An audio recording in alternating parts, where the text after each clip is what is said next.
Olá a todos, chegamos na sprint 4 do processo de elaboração e criação de solução.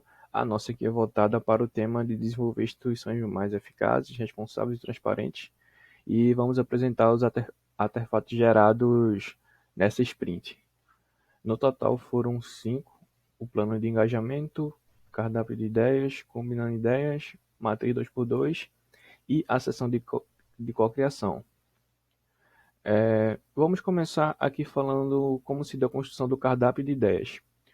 O cardápio de ideias foi construído em uma reunião de equipe, onde a gente sintetizou todas as ideias que foram pensadas ao decorrer do processo, desde como melhorar o que já existe, como, por exemplo, criar uma interface mais amigável, até atuar em novas oportunidades que foram encontradas, como um funcionamento offline, atualização automática e notificação por item atualizada. Então, ficou um catálogo bem recheado, tanto com ideias de nível mais técnicos, voltadas para o desenvolvimento, como aquelas para gerar engajamento social, como linguagem simples, análise por especialistas. A construção desse cadáver foi bastante importante para servir como base para os outros cards, como a sessão de cocriação. E bom, a sessão de cocriação foi feita em duas etapas. A primeira com participação de cidadãos comuns, o público geral. Não houve aqui nenhuma distinção mais específica. E a sessão 2 que foi com o professor Kellyton Brito, que já tem, né, diversos trabalhos aí de levantamento de dados na área de transparência pública. A maior dor que encontramos quando a gente rodou a primeira sessão, no público geral, foi a dificuldade de interpretação e acesso à informação.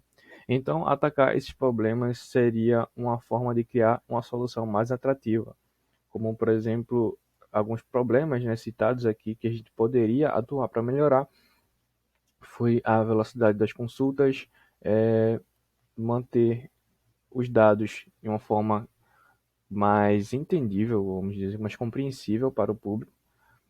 E foi basicamente essas ideias, né, que a gente já tinha trazido antes, mas foram abordadas também para o público, para a gente até conseguir validar essas ideias aqui. E então temos um rumo a tomar, né? Deixar o conteúdo mais claro e mais informativo para o público geral. E na sessão 2, que foi com o professor Kellyton Brito, né, como já falei, primeiramente ele nos mostrou uma gama de soluções que resolvem problemas voltados para a área de transparência, como o Quorum, o Siga Lei, o Tome Conta, né, que é uma ferramenta governamental. E a gente daqui tirou dois pontos bastante fortes, né, que fazem diferença nas soluções voltadas para a transparência, como o cruzamento de dados governamentais, né, e os dados sociais para se obter uma causa, e o foco em um público-alvo específico, porque todas essas ferramentas que foram citadas aqui, elas resolvem um problema específico, como acompanhamento de leis, no caso do Siga Lei, o Quorum nos Estados Unidos, que trabalha com a venda de dados para os partidos republicano e democrata, e podemos afirmar que elas são ferramentas de sucesso, porque estão aí no mercado há um bom tempo. Então, notamos aqui que alguns setores eles não são tão bem atendidos ou não são atendidos de uma forma competente, como é o caso do acompanhamento de obras públicas, aí se tornando uma oportunidade mais enxuta e específica de ser trabalhada com a utilização dos dados, dos gastos e dados públicos.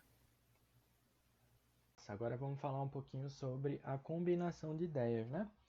Então, a combinação de ideias ela é uma ferramenta que ela foi derivada dessa daqui, que a gente já fez e já foi apresentada por um dos colegas, que foi cardápio de ideias. E aí, com base nas ideias que a gente teve e montou o cardápio, a gente separou elas em alguns grupos que a gente julgou que acrescentariam muito à solução, né? O primeiro deles foi uma plataforma de aprendizagem. E aí a gente uniu as ideias do cardápio que faziam parte dessa proposta de ser uma plataforma de aprendizagem também. Que ideias foram essas? Primeira coisa, ter análises por especialistas, ter um glossário para que as palavras que sejam de difícil entendimento ficassem mais claras para os usuários menos, digamos assim, cientes, né? Os usuários mais comuns, menos extremos, que a gente chama. Cursos de formação comunitária também entraria muito na parte de plataforma de aprendizagem. Um sistema de busca, caso o usuário tenha interesse em um determinado conteúdo, queira se aprofundar nele, e um assistente virtual que traria sugestões para o usuário consumir determinados conteúdos. Pronto, vamos para o segundo tópico, que é a plataforma ser acessível a todos. Como é que isso seria feito? Englobamos as ideias do cardápio, quais? Acessível para pessoas deficientes, ter uma interface amigável também torna ela acessível a todos, não é aquela interface poluída que só uma pessoa que já é de dentro da área entenderia melhor, não. É uma interface simples e interface amigável. Nessa mesma onda entra a linguagem simples também. E aí a gente tem interface amigável, linguagem simples, multiplataforma, e aí a gente tem várias plataformas aqui, inclusive sugeridas, web, Android, iOS, Windows e Mac, e também funcionamento offline, para tornar ainda mais acessível para pessoas que não têm acesso sempre à internet. Ok, vamos para aqui para baixo. Manter a frequência de uso.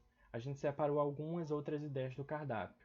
Como é que a gente poderia manter a frequência de uso daquele usuário que já começou a usar a nossa solução? Em primeiro lugar, gamificar a experiência dele. Pedir não, dá para ele recompensas por ele acessar o app todos os dias, conferir as atualizações todos os dias. Ranking de mais acessados, ou seja, é meio que uma competição entre os usuários para ver quem participa mais. Isso aumentaria muito o engajamento dos usuários. Espaços de discussão entre os cidadãos. Quando a gente está numa comunidade, a gente com certeza se torna mais agradável, né? Tá ali naquela plataforma quando eu sei que tem pessoas que também vão conversar comigo, discutir os mesmos assuntos. Informações personalizadas, porque assim o usuário percebe que sim, tudo que ele está vendo ali está sendo atrativo para ele, está sendo o máximo, se encaixa com os gostos dele, né? E aí tem outras coisas, notificações push diárias para que ele lembre de usar, notificação de um item que ele queira ver especificamente, um boletim informativo todos os dias com resumos das coisas mais interessantes e também interatividade no geral. Do lado, temos também uma outra combinação de ideias que foi para uma estratégia mais multicanais, não só de captação, mas também de engajamento, como já foi ou será falado no plano de engajamento. A gente tem uma estratégia multicanais que hoje é chamada de Omnichannel, né? E aí teria basicamente uma divulgação offline em jornais e revistas para captar usuários, marketing por influenciadores e podcast para engajar mais os usuários que já conhecem a nossa solução e também captar alguns, né? Fomentar o compartilhamento nas redes, isso aí captaria novos usuários, a atuação em mídias sociais engajaria usuários e divulgar offline é a mesma coisa, como eu já disse, para captar usuários. Por último, a gente separou também, criou uma segmentação de clientes, já pensando um pouco na rentabilidade, né? Em como a gente poderia monetizar essa possível solução. Quais são essas funcionalidades que a gente disponibilizaria para esse usuário Pro? Em primeiro lugar, um funcionamento offline seria um recurso para usuários Pro. Exportação de dados, e aí via tabela, via Excel, como a gente conhece, né? Também seria para usuários Pro. A gente analisou o fato de um podcast exclusivo para esses usuários Pro, que querendo ou não seriam usuários mais extremos, muito mais interessados no tema, aí já com especialistas também dentro desse projeto. Análises por especialistas debatem o assunto e, querendo ou não, os usuários Pro estariam mais propensos a consumir esse conteúdo mais feito por especialistas, porque teriam uma linguagem não tão acessível, e disponibilizar uma API para consulta, aí já é uma parte mais técnica, onde as empresas poderiam usar a nossa base de dados para o benefício delas, né? E aí tem N usos para isso. E também notificação por item atualizado poderia ser uma função para usuários Pro. Bom, a gente separou a combinação de ideias nessas 5 categorias e foi isso. Bom, olá pessoal, eu sou o Alan e vou apresentar o nosso plano de engajamento que tem por objetivo conquistar o maior número de pessoas e incentivá-las a se envolver no desenvolvimento do nosso projeto. E esse plano se dará em 3 partes: a etapa de conquista, a etapa de envolvimento e a etapa de incentivo do uso da nossa ferramenta. Bom, a primeira etapa de conquista se dará através de uma divulgação de nossa ferramenta em revistas e jornais e uma atuação em outras mídias sociais, a exemplo de marketing de influenciadores e de marketing via podcasts. Na segunda etapa, nós vamos buscar feedbacks dos nossos usuários para melhorar a ferramenta e contribuir com as informações da ferramenta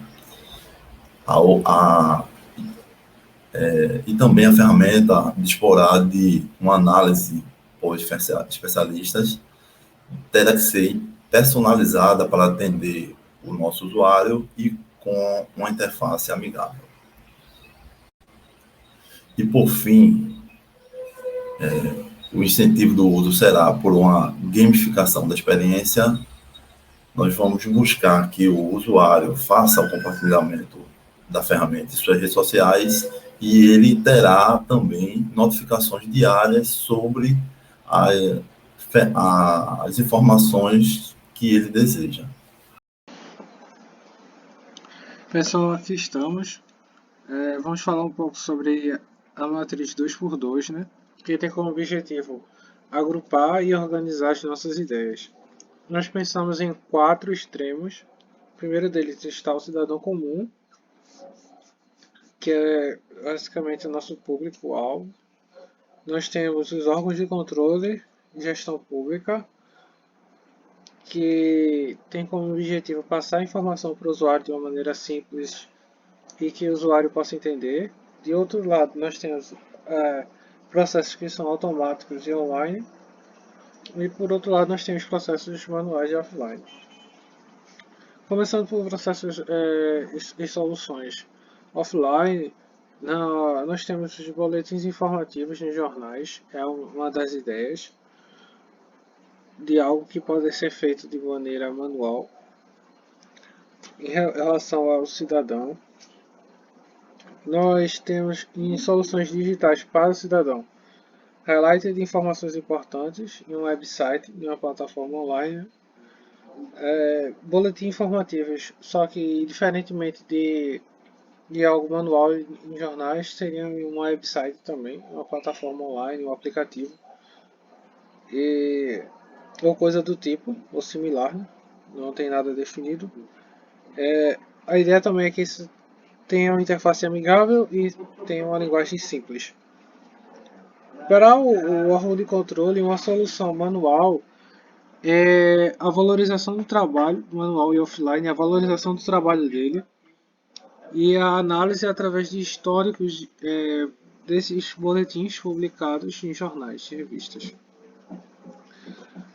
Já no campo online, nós temos, para o órgão de controle, ele teria acesso a sistemas multiplataforma, que também é algo que está próximo ao beneficiar também o cidadão, por isso que eu coloquei ali bem perto da fronteira.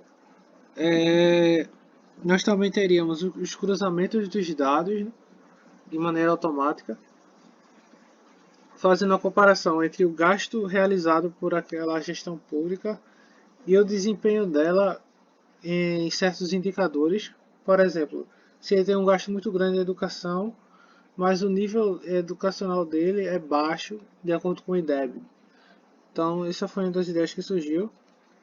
Também para o órgão de controle seria interessante ter um glossário de palavras difíceis, porque às vezes você tem novos funcionários, você tem pessoas lá dentro que não conhecem a linguagem específica, então isso seria interessante para eles e também poderia ajudar na questão do cidadão, para ele na hora de traduzir isso para o cidadão, o usuário final. Bem, eu acredito que é isso.